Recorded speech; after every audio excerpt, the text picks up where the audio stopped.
frais, ce sont, comme on le dit couramment dans la rue, c'est des frais de gestion. On a de l'argent domicilié dans un compte. Il faudrait bien entendu que la banque prenne une partie de cet argent-là pour pouvoir gérer certains frais, c'est-à-dire les charges fixes, le personnel, l'électricité, et puis l'assurance qu'on puisse avoir notre argent à disposition à tout moment. Les frais sont vraiment élevés parce qu'il y a d'autres qui font 14%, il y a d'autres qui font même 15%, il y a d'autres qui font 16%. Quand on va faire le relevé des soldes, pour faire les demandes de position, mais on vous ampute des frais. Hein. Moi, au départ, je ne savais pas, on ne nous a pas expliqué ça comme ça. Et c'est après, quand mon appel est venu, il a demandé, mais pourquoi? On a dit non, au fur et à mesure qu'on demande la demande de position du solde, il y a des frais qu'on ampute, il y a l'agio, il y a beaucoup de frais qu'on ampute. Il faudrait qu'ils soient sincèrement souples. Quand ils sont souples envers les clients, tout le monde peut épargner. Même le petit travailleur peut vraiment épargner. Bienvenue à tous dans ce numéro d'RTI Money avec à la une ce soir une question. Savez-vous vraiment combien vous coûte votre banque? Entre les frais de tenue de compte, les agios, les découverts non autorisés, les rejets de chèques pour signature non conforme ou encore les frais de virement ponctuels ou récurrents. La liste des frais bancaires est parfois interminable. Comment sont calculés ces frais? Pouvez-vous les contester? Auprès de qui et comment? Y a-t-il une transparence? Ces frais sont-ils toujours justifiés? Tout de suite, voici Frais bancaires, qui paie quoi? Le grand reportage RTI Money en immersion dans la tarification des services bancaires.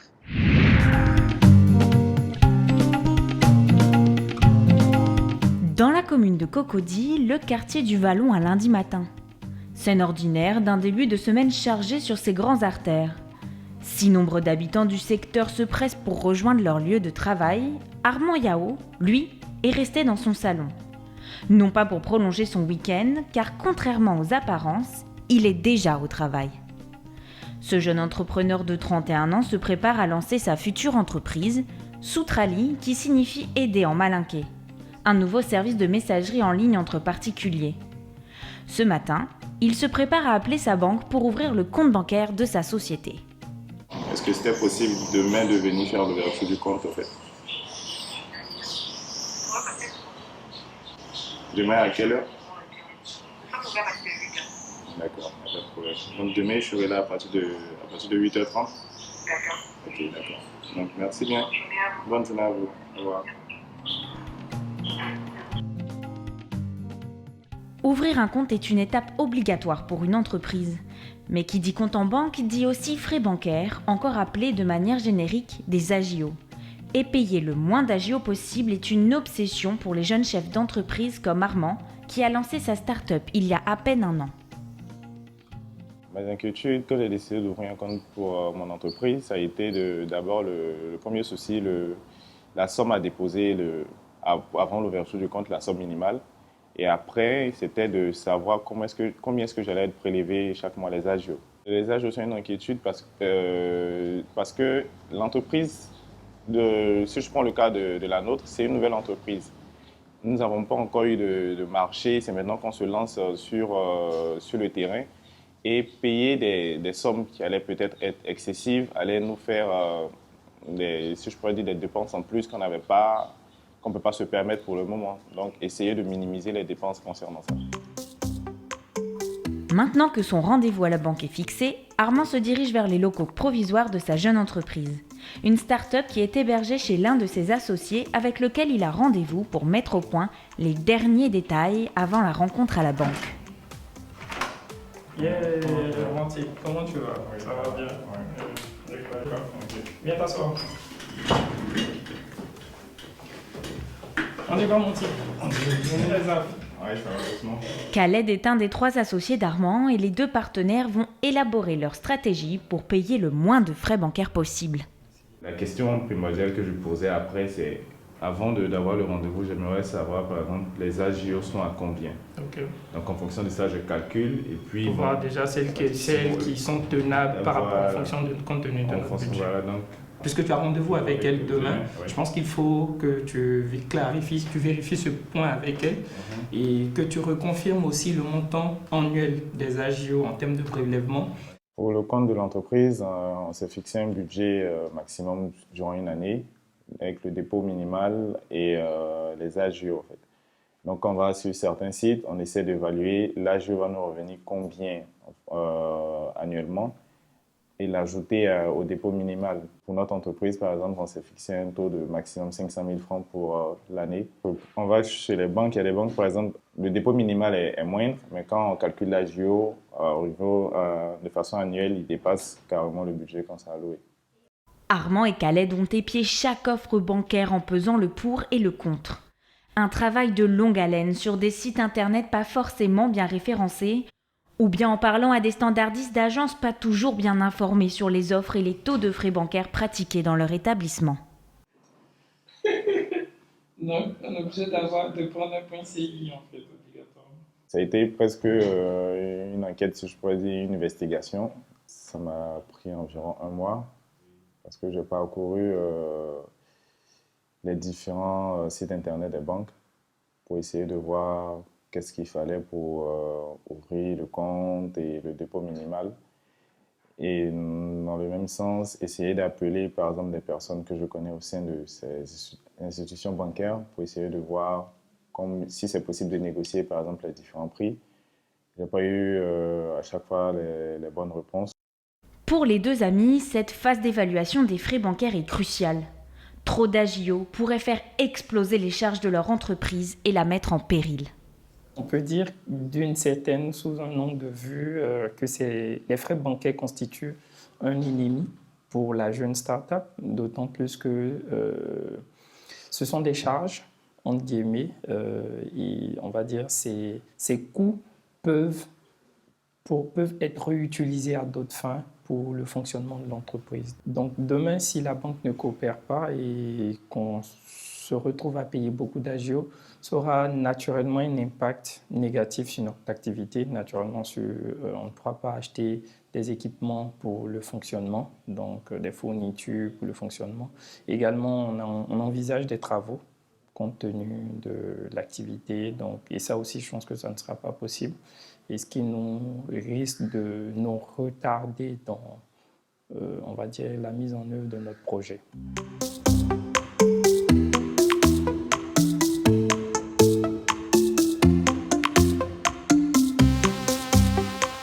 Le lendemain, direction Koumassi pour Armand qui arrive au rendez-vous tant attendu avec sa banque. Un peu stressé mais déterminé à négocier au mieux ses intérêts, il va enfin pouvoir déposer le dossier pour ouvrir le compte de son entreprise. Et à peine est-il reçu par le chef de l'agence bancaire que la conversation tourne déjà autour des AGO. De façon mensuelle, combien est-ce que je devrais payer ? Et savoir également si vous avez des mesures d'accompagnement pour les nouvelles entreprises. Le montant minimum à l'ouverture de compte qui est exigé aux clients est de 40 000 francs. On aura aussi des frais de gestion mensuels de 5 000 francs. 5 000 francs CFA de frais mensuels pour son entreprise, c'est un montant qui semble raisonnable à Armand. Il décide d'ouvrir son compte dans cette banque après 1 mois de recherche dans près de 10 agences bancaires. Je pense qu'au niveau des AGO, ça va aller, puisqu'ils ont pratiquement des formules très souples. Je suis soulagé, puisque ça a été 1 mois de galère pour pouvoir trouver l'institution qui allait mieux nous aller. Je pense qu'aujourd'hui, ça enlève un poids, je peux dire un poids sur l'épaule, en fait.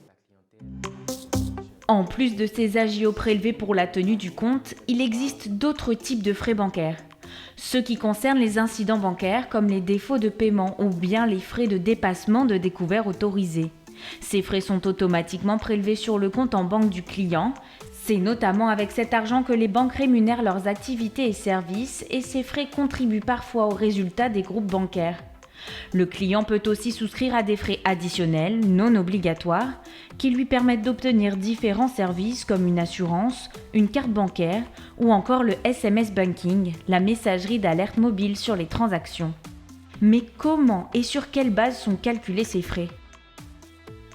Dans cette agence d'un grand établissement bancaire de la place, nous retrouvons Jean-Luc Amoicon, responsable de la zone Koumassi. Il est chargé au quotidien de déterminer la meilleure formule pour chaque client. On ne va pas forcément se baser sur les salaires. On va se baser sur l'activité. Sur l'activité que le client, pourquoi le client vient nous voir. Et donc, vous avez par exemple un client qui vient nous voir qui qui a son premier contact avec la banque, qui veut par exemple avoir son premier compte, qui commence une activité, nous n'allons pas tout de suite le charger avec des frais qui vont le faire partie. Donc, on va essayer de lui dire, OK, progressivement, vous rentrez dans tel pack, qui est par exemple le pack à la carte, où vous payez 1000 francs par mois. On essaie de vous éduquer et au fur et à mesure, lorsque par exemple demain vous allez venir nous demander un crédit, on vous demande de passer à tel pack avec tel frais que vous devez payer. Nous comprenons que les gens effectivement se plaignent, trouvent que les frais des banques sont un peu plus sont élevés. Mais ce que nous leur disons, c'est que derrière, il y a aussi des services que nous leur donnons. Mais tous ces services qu'on leur donne sont des services que nous payons aussi à des structures extérieures. Et c'est tout ça que nous leur facturons. Des frais bancaires qui suscitent toujours des controverses, et notamment chez les défenseurs des droits des consommateurs. C'est un sujet récurrent de discussion au sein de l'Union fédérale des consommateurs de Côte d'Ivoire, dirigée par Jean-Baptiste Kofi. Au menu de la réunion de cet après-midi, les frais bancaires et notamment les packs de services proposés par les différentes banques à leurs clients. Une pratique que cette fédération juge parfois abusive. Quand on va à l'échelle de millions de personnes, 1000 francs, 2000 prélevés, mais ça fait beaucoup. Donc, nous sommes en train d'enrichir, sans le vouloir, toutes les institutions financières qui sont autour de nous. C'est le programme des packages. Aujourd'hui, de plus en plus, nous vendons des packages à travers lesquels on n'a pas de lisibilité. On nous oblige, on n'a plus le choix. On devait pouvoir choisir un tel service, mais on dit non. On fait des packages parce que c'est tellement, la Banque centrale a défini un certain nombre de services qui doivent être gratuits. Donc, pour ne pas perdre totalement, donc, les banques ont réfléchi, ont commencé à créer de nouvelles formules. La Banque centrale, la BCEAO, appelée à la rescousse.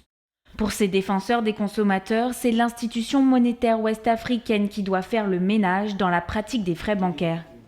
Pour rétablir un rapport de force équilibré entre usagers et établissements bancaires et pour régulariser les pratiques. Les consommateurs, je dis les moins nantis, qui sont les plus nombreux dans la clientèle des banques, mais malheureusement n'ont pas cette possibilité-là de négocier les prix qui leur sont pratiqués, les prix que les banques pratiquent, parce qu'elles n'ont pas cette force-là. Dès lors que vous présentez un établissement bancaire, on vous demande simplement de signer, et puis bon, le contrat est conclu. Parfois, vous n'avez même pas d'exemplaire à vous. Donc, voilà, on se dit que nous sommes une véritable vache à lait pour les établissements bancaires. Le secteur étant régulé par une banque centrale, il est important que la banque centrale veille à ce que les intérêts des consommateurs, qui sont les maillons faibles du système, ne soient pas sacrifiés. La banque centrale regarde de plus en plus sur les tarifs qui nous sont proposés, les contrats qui nous sont proposés, que l'Observatoire de la qualité des services financiers rentre rapidement en action, que les dispositions prévues par le Code de la consommation, notamment la commission des clauses abusives, voit rapidement le jour pour qu'on regarde bien les contrats qui sont proposés aux usagers pour en extirper toutes les clauses abusives pour le bonheur des consommateurs.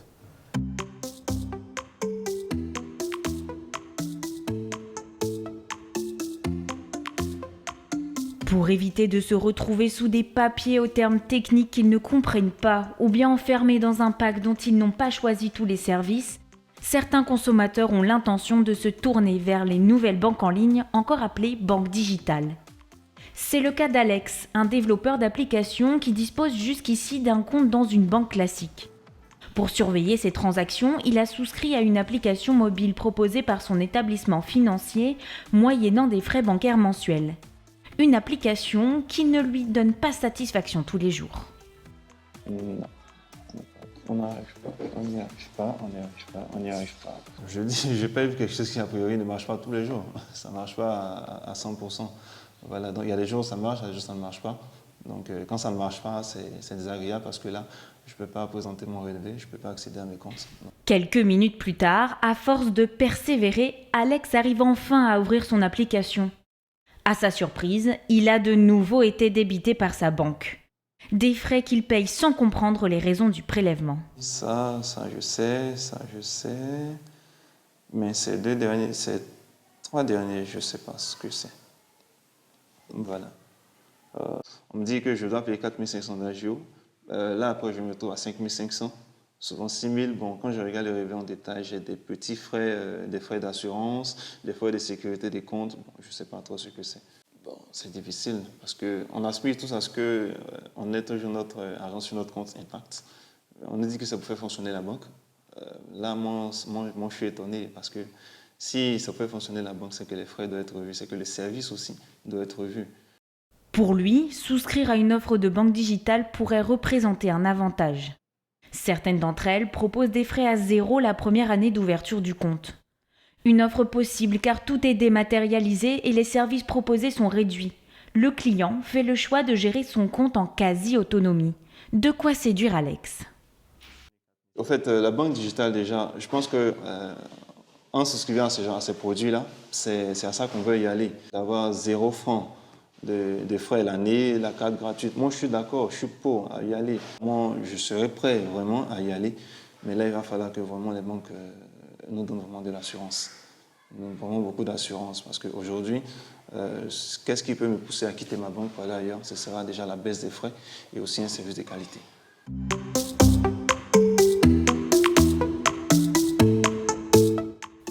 La banque digitale, une alternative pour tous ceux qui font la chasse aux frais bancaires.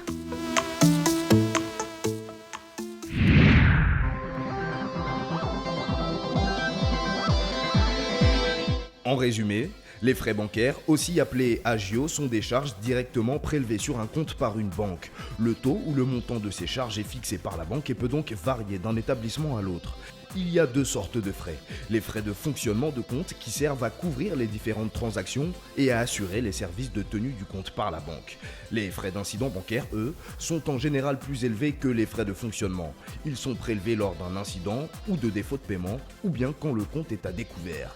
Les frais bancaires constituent une source de revenus importante pour les banques. Il existe des frais additionnels que le client peut souscrire, présentés ou non dans des packs, pour des services liés aux cartes bancaires ou au SMS banking. Pour échapper aux frais bancaires, certains clients se tournent vers la banque digitale qui propose des frais bancaires mesurés, mais souvent avec moins de services proposés que dans une banque classique. La majeure partie des opérations se passe directement sur le mobile du client. Il y a donc moins de locaux physiques et moins d'employés à payer par la banque, et donc moins de frais à faire payer.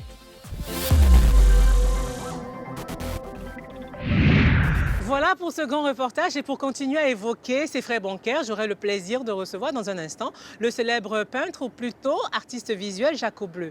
On parlera de frais d'art et d'argent. Mais d'abord, place à l'actualité du monde de la banque et des assurances. Des assurances en plein boom en Côte d'Ivoire, comme l'attestent les derniers chiffres d'affaires du secteur.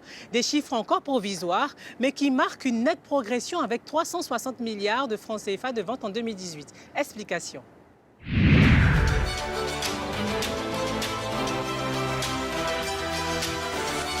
Le marché des assurances en Côte d'Ivoire poursuit sa dynamique entamée depuis 7 ans, avec en 2018 un chiffre d'affaires provisoire évalué à 360 milliards de francs CFA contre 325 milliards en 2017, soit une hausse de 10,77%. La branche non-vie, celle qui concerne les assurances qui ne sont pas liées à la vie de l'assuré, se taille la part du lion avec 57% du marché, avec 205 milliards de chiffre d'affaires contre 155 milliards et 43% de part de marché pour la branche vie.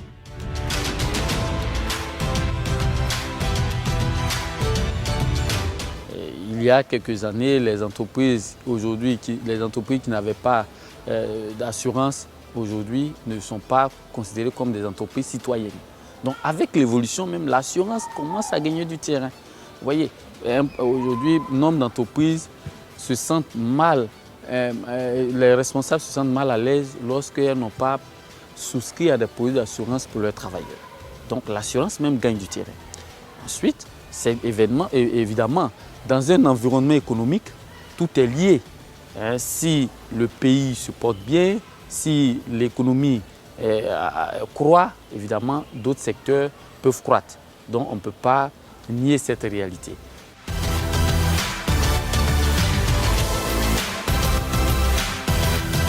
Il faut indiquer que l'assurance non-vie continue d'être la locomotive.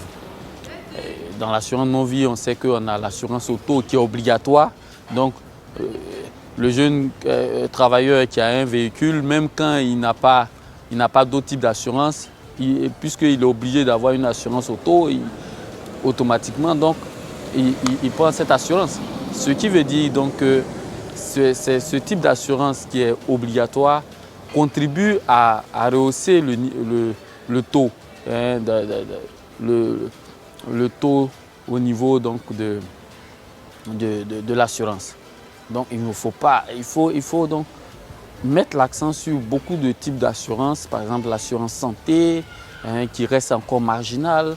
Hein. Il faut travailler à faire en sorte qu'aujourd'hui beaucoup plus de travailleurs puissent avoir une assurance santé. Il faut travailler de sorte à ce que l'assurance vie puisse également connaître un essor.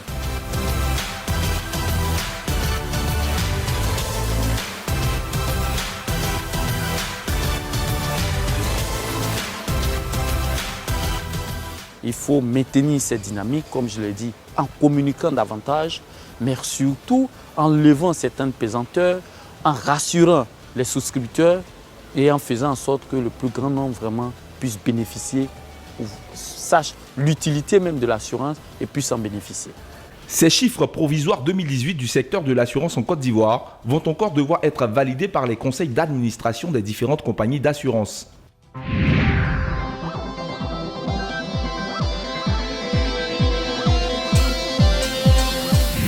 Artiste, peintre, photographe, écrivain, notre invité est un artiste pluridisciplinaire. Jacob Leu, merci de recevoir RTI Moni.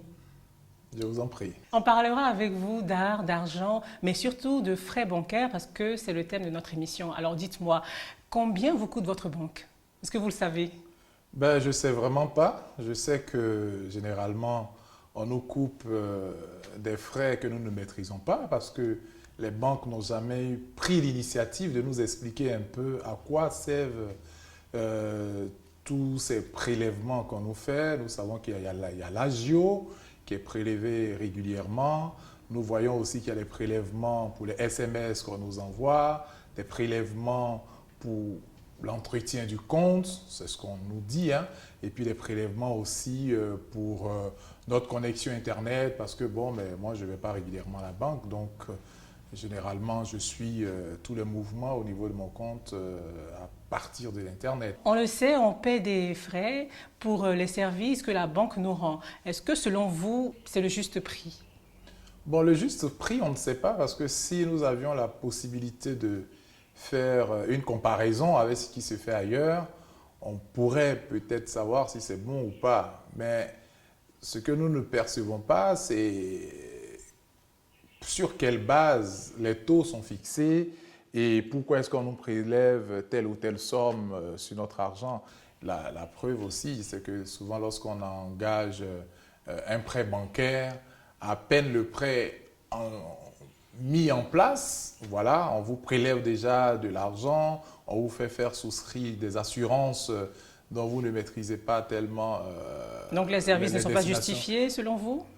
Ça peut être justifié, mais au moins il faudrait qu'on nous explique. Mais on n'a pas les explications. Hein. Il faudrait que les banques essaient à leur manière de faire des séances de travail, des séminaires ou bien des circulaires d'information ou des lettres d'information, des bulletins d'information, comme on le voit dans certaines grandes entreprises, pour expliquer à leur clientèle ce à quoi servent les différents prélèvements qui se font et tous les frais qui sont prélevés sur notre argent. Vous êtes quel genre de client? Celui qui décortique son relevé bancaire via le net, vous venez de le dire, ou bien vous vous dites, allez, on y va, on fait confiance à la banque, de toute façon, elle est toujours correcte?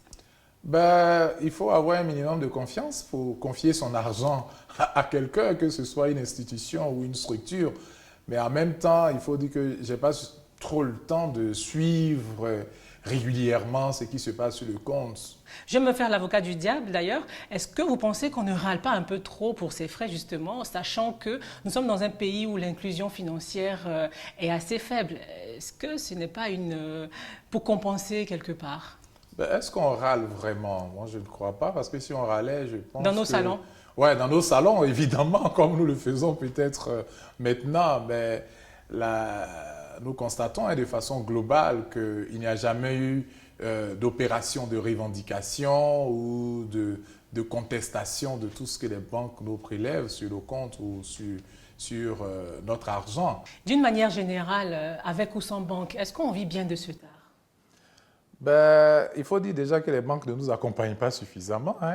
Voilà, je sais qu'ailleurs, pour des artistes qui sont reconnus ou qui ont des œuvres qui ont une cote assez importante, on peut garantir les œuvres pour avoir de l'argent, même avec de grosses entreprises, des gens qui ont un certain niveau en termes de richesse, on comptabilise les œuvres qu'ils ont chez eux. Parce que c'est un patrimoine, ça fait partie des biens. Les mécènes, voilà, les collectionneurs. Les collectionneurs et tout ça, donc ça fait partie des biens. Et donc nous pensons qu'il faudrait que les banques quand même accompagnent les artistes parce que cela manque véritablement. Bien vrai que nous sommes tous dans les banques parce qu'on ne peut pas cacher notre argent sous des matelas ou dans des canaries comme au village. Mais bon, après, il faudrait que les clients comme nous qui apportons notre argent et qui déposons dans les banques aussi puissent en retour nous être favorables pour nous accompagner dans nos projets. Et cela manque véritablement au niveau de la Côte d'Ivoire. D'ailleurs, on se vend comment? On s'évalue, on se monnaie comment? C'est la cotation. En fait, la cotation de l'artiste, c'est fonction de sa carrière, c'est fonction des espaces où il expose, c'est fonction de son expérience. Voilà, quelqu'un qui vient de sortir des Beaux-Arts ou qui est nouveau sur le terrain ne peut pas vendre objectivement au même prix que quelqu'un qui a une signature déjà établie. Parce qu'au bout du compte, c'est la signature qu'on vend, c'est le nom qu'on vend. Pour finir, dites-nous, qu'est-ce que vous avez au programme ces prochaines semaines? Je prépare une très grande exposition sur la paix et que j'ai intitulée Les couleurs de la paix, qu'on aura très bientôt et pour laquelle on va certainement inviter les banques à nous accompagner aussi parce que nous avons besoin de moyens, nous avons besoin d'accompagnement, de mécénat d'entreprise et de soutien aux initiatives artistiques et culturelles. Jacques Bleu, merci d'avoir reçu RTI Money. Je vous en prie. Merci. Votre magazine RTI Money est à présent terminé. On se retrouve la semaine prochaine pour une nouvelle plongée dans l'univers de la banque assurance.